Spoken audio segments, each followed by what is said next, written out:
Good evening, Professor and fellow students. How many of us shopped online during the pandemic? I know I did. And just as I saw myself lining Amazon and Walmart's already hefty pockets, so too did I see small local businesses shut down in droves. And with big box companies already sordid histories of destroying small retailers, not to mention small towns, we can clearly see there's only one option to save America, the American dream of owning a business. I stand before you today to convince you to shop local. In my plea, I'll explain to you why every dollar you spend in your local community is for your benefit. I will describe to you the ways big companies like Walmart destroy the communities they enter. And I'll express to you why now, at the tail end of the pandemic, is the time to shop local. Now, how does shopping local help you? When you shop local, the money you spend is then recirculated into the local economy. In the Indie Impact Study Series, Salt Lake City, Utah, Civic Economics found that in Salt Lake City, 52% of local stores' revenues is then returned to the local economy, compared to only 13% of big box retailers. That's 39% that you're not returning to your tax base, not building schools or libraries or funding government services. One more is that your local business donates more to charity. In Why Buy Local, an assessment of economic advantages of shopping at locally owned businesses from Michigan State University's Center for Community and Economic Development, they found, and I quote, for every $1 million in sales, one local business alone contributed $4,000 to Walmart's $1,000 contribution. Also, shopping local keeps your community one of a kind.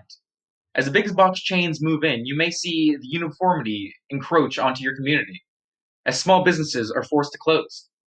For example, have you ever been driving on a road in a small town and noticed that all the mom and pop shops and small restaurants are closed down? That the local color, as it were, seems drained? This is what is known as the Walmart effect. Walmart can procure products from suppliers for cheaper than any small business, and is therefore able to offer prices that said stores just can't compete with. For example, in 2016, an article in Bloomberg titled "Walmart: It Came, It Conquered, and Now It's Leaving" describes that in Oriental, North Carolina, Walmart, introduced into a town of 900, forced the town's grocery and pharmacy to close. And then 3 months after they closed, Walmart left the town, now without a grocery or a pharmacy. The mayor was quoted saying, "I was devastated when I found out. We had a pharmacy and a perfectly satisfactory grocery store. Maybe Walmart sold apples for a nickel less." Tell me, is paying a nickel less worth destroying your community? Finally, let's talk about the pandemic. COVID-19 and the required temporary shutdown of local businesses had caused many of them to close their doors permanently.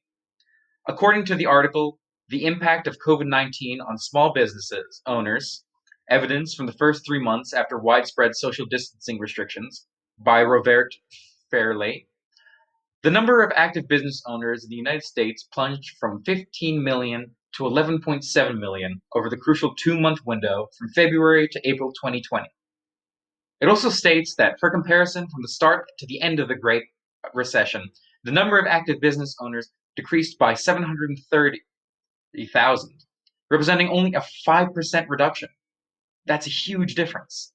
If we continue this trend of shopping online that was required of us during the pandemic, small businesses will continue to fail and fall.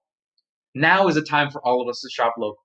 As vaccination rates rise and businesses are able to open their doors, it's up to us to at our local businesses. Our local businesses give back to our communities in the form of local spending and tax dollars and donations. Shopping at big box stores such as Walmart can decimate local communities, as well as deciding to leave these places after they're decimated. And finally, after devastation of the pandemic, millions of businesses closed down, and it's up to us to stimulate them. Thank you for listening.